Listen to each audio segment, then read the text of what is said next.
but you're not necessarily on the same fringe those people were on. You know, like I say, there are multiple fringes here.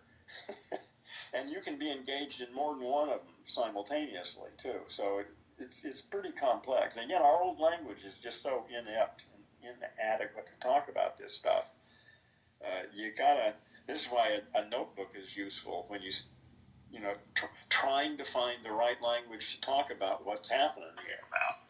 Because I think we can do that, and as we learn to talk about it, like the concept of the language machine, that's a really useful tool. Once you've got that, that allows you to think about things in a new way.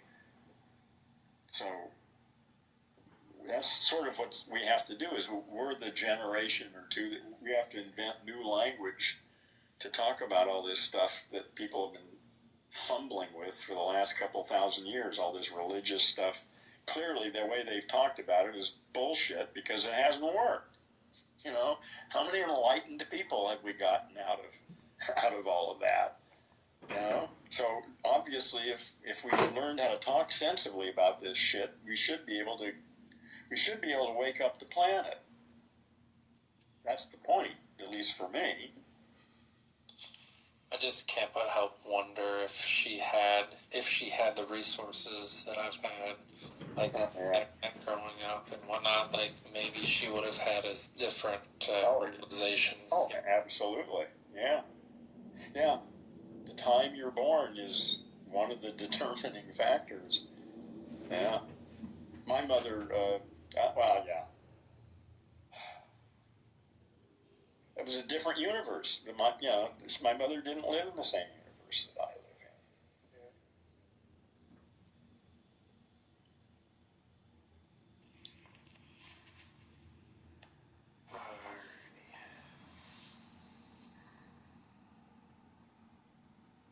I just noticed we had Adrian in here. It says Earth is in provision space.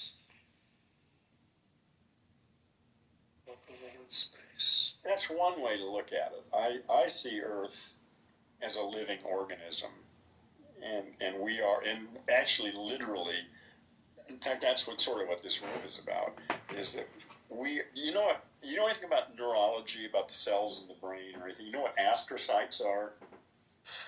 I have not heard the term astrocyte. Okay, there are cells in the brain that aren't neurons. Okay, there are a lot of neurons in the brain, but there are other cells in there too. One of the cells are called astrocytes, and they're sort of like structural cells. They